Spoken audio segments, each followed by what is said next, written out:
آج سے 26 سال پہلے پاکستان نے چاغی کے مقام پر ایٹمی دھماکے کر کے پاکستان کا دفاع ناقابل تسخیر بنایا۔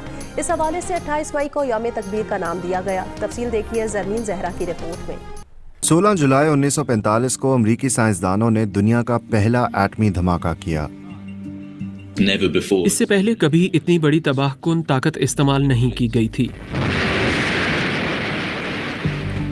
3 ہفتے بعد امریکہ نے ہیروشیما اور ناگاساکی، دوسری عالمی جنگ ختم ہوئی اور دنیا ہمیشہ کے لیے بدل گئی۔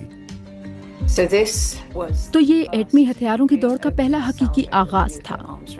80 سال بعد 9 ممالک کے پاس ایٹمی ہتھیار موجود ہیں۔ محققین کا اندازہ ہے کہ دنیا بھر میں ایٹمی ہتھیاروں کی تعداد 12,000 سے زیادہ ہے۔ اس گرافک میں ہر ڈاٹ 10 ایٹمی ہتھیاروں کی نمائندگی کرتا ہے، جو یا تو استعمال کے لیے تیار ہیں، ذخیرہ کیے گئے ہیں یا ریٹائر کر دیے گئے ہیں۔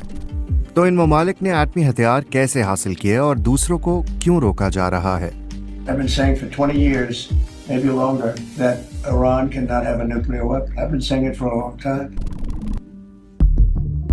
جیسے ہی دوسری عالمی جنگ ختم ہوئی اور کولڈ وار کا آغاز ہوا، ایٹمی ہتھیاروں کی ترقی کا مرکز ان کی تباہ کن صلاحیت بڑھانے پر مرکوز ہو گیا۔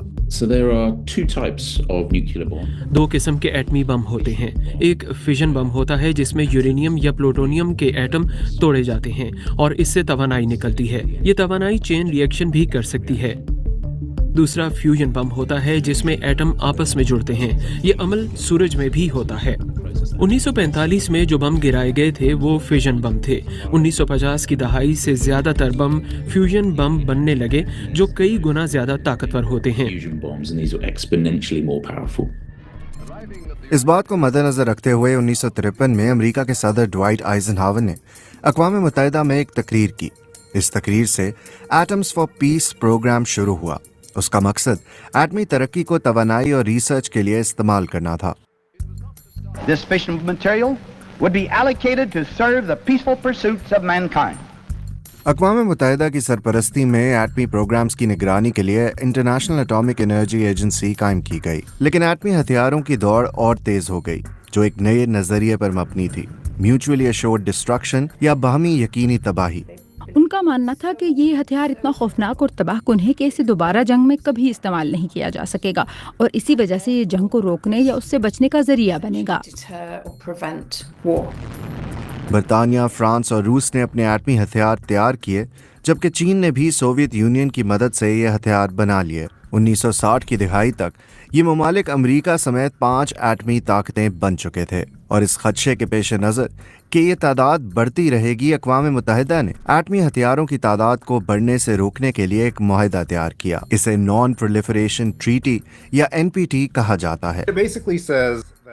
بنیادی طور پر اس کے مطابق جس بھی ملک نے 1967 تک ایٹمی ہتھیاروں کو تجربہ کر لیا، انہیں ایٹمی ہتھیار رکھنے کی اجازت ہوگی، اور جو دیگر ممالک اس معاہدے پر دستخط کرتے ہیں وہ ایٹمی ہتھیار نہیں رکھ سکتے۔ NPT کا مقصد دنیا بھر میں ایٹمی ہتھیاروں کے ذخیرے کو کم کرنا بھی تھا۔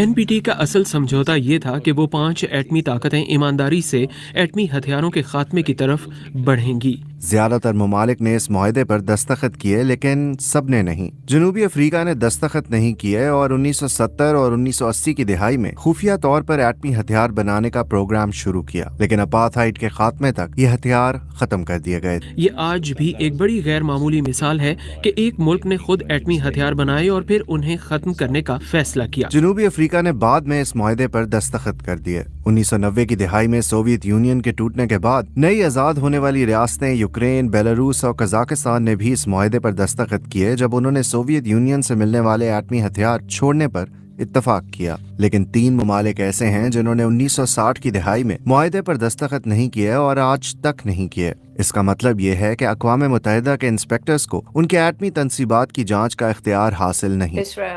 اسرائیل، انڈیا اور پاکستان نے کبھی بھی NPT میں شمولیت اختیار نہیں کی، اس لیے یہ ممالک معاہدے سے باہر رہے، اور ان کے پاس اگر یوں کہیں تو ایک قانونی راستہ موجود رہا جس کی وجہ سے وہ ایٹمی ہتھیار بنا سکے۔